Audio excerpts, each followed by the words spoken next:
totalement sous le charme et l'admiration de Muscana. C'est un homme qui est dans le sacré des dieux. Il a protégé, il est un grand artiste du monde, c'est un artiste de l'UNESCO. C'est un étonnant voyageur. Je connaissais cette série parce qu'il l'a faite il y a au moins 30 ans. Ouais. C'est qu'il a 2000 ans d'avance sur les autres. Il a 2000 ans d'avance. Il a une cohérence dans ce qu'il fait. Si tu veux laisser des tableaux comme ça, il les retrouve après. Il retrouve exactement le geste où il les a laissés. C'est un long poème. Sa vie, son art, c'est un long poème. C'est un concert qu'il offre au monde.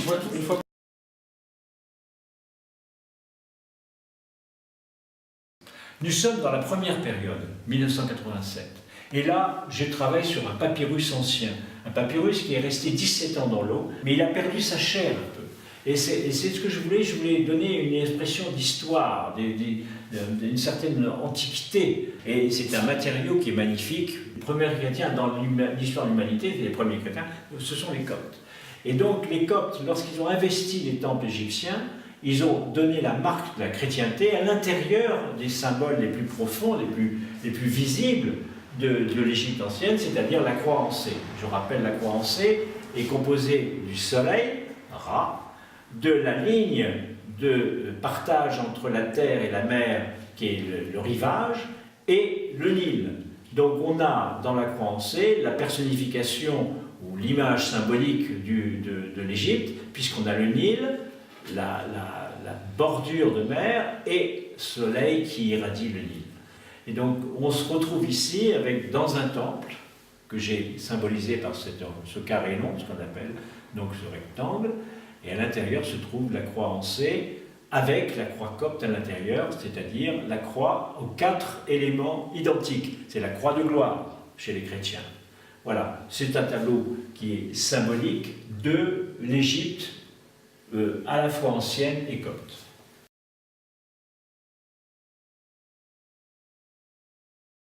Alors ce tableau qui fait partie de la dernière partie de mon travail, en 1996, et lorsque j'ai visité la pyramide d'une femme de Khéops, c'est une référence à un des sauvetages que l'Europe a fait de ces temples d'Égypte, c'est Philae. Philae a été sauvé par les Italiens alors que Abou Simbel a été sauvé par l'UNESCO et la France. Eh bien, Philae est un temple qui se trouve au centre de l'eau.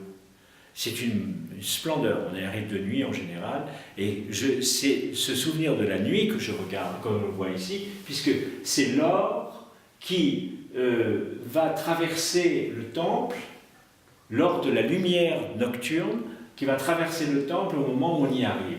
Et c'est un tableau qui est fait à partir de papier très fin, là encore, et là j'ai projeté de l'or, des poudres d'or sur le tableau pour avoir cette espèce de magie de la lumière.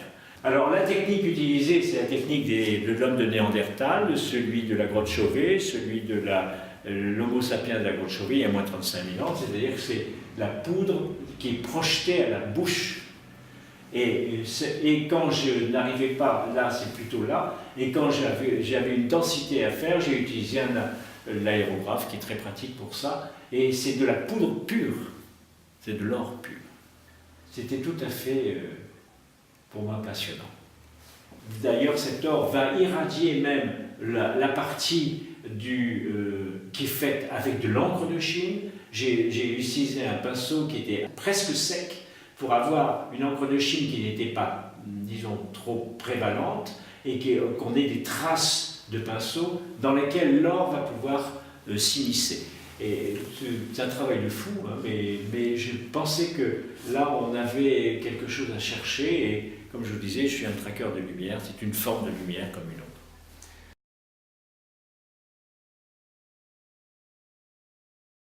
Alors ici, c'est la marque d'Horus. Horus, c'est un dieu, c'est le fils d'Isis et d'Osiris, et c'est le dieu faucon, celui qui voit tout. Donc Horus étant un dieu, il est possible qu'il descende le Nil à un moment. Et le Nil, qui est une rivière, un fleuve énorme, gigantesque, cette barque est rouge parce que c'est le sang, la vie.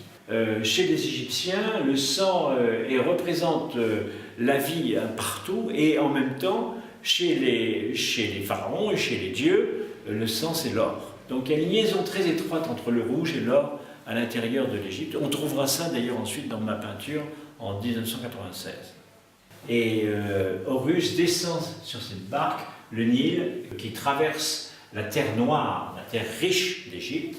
Et on a donc une symbolique ici verticale de cette barque, avec la terre noire des deux côtés, celle qui est cultivée, et même on a même une barre verte foncée, qui est la nature. L'idée est donc de montrer une brutalité, une force violente de alchémia. Alchémia, ça veut dire la terre noire. Eh bien, alchémia, c'est l'alchimie. Comme je suis un peu alchimiste, j'ai voulu faire résonner l'idée de l'alchimie à l'intérieur de ce tableau.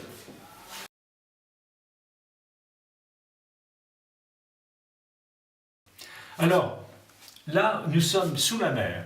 En fait, on est à Alexandrie, sous la mer, et je fais référence au travail de Jean-Yves Lempereur qui a retrouvé les statues d'un pharaon et deux pharaons, et surtout le statut de Cléopâtre à l'intérieur de la baie d'Alexandrie, où il y avait d'ailleurs l'une des sept merveilles du monde, le phare d'Alexandrie.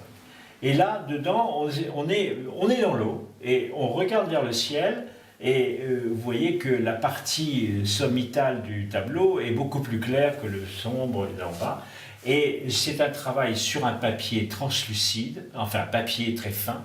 Et toute la difficulté a été d'avoir des épaisseurs plus sombres dans l'intérieur de ce papier sans l'abîmer. Et c'est pour ça qu'on a des espèces de rochers ou de colonnes qui ont été travaillées par la mer. Et on a une impression de vibration due à cette transparence, cette translucidité et l'épaisseur de ces rochers qui en fin de compte c'est presque rien, c'est impalpable, il y a à peine un micron de peinture dessus. Tous les tableaux égyptiens ont pour base la recherche de la lumière. La lumière égyptienne, la lumière de la nature égyptienne, la lumière à l'intérieur des temples, la lumière à l'intérieur de l'eau. Toutes ces lumières étranges qui sont symboliques et qui sont éternelles, pour moi, représentent la vertu principale du bonheur d'être en Égypte. C'est la lumière. Les lumières égyptiennes, même mentales d'ailleurs.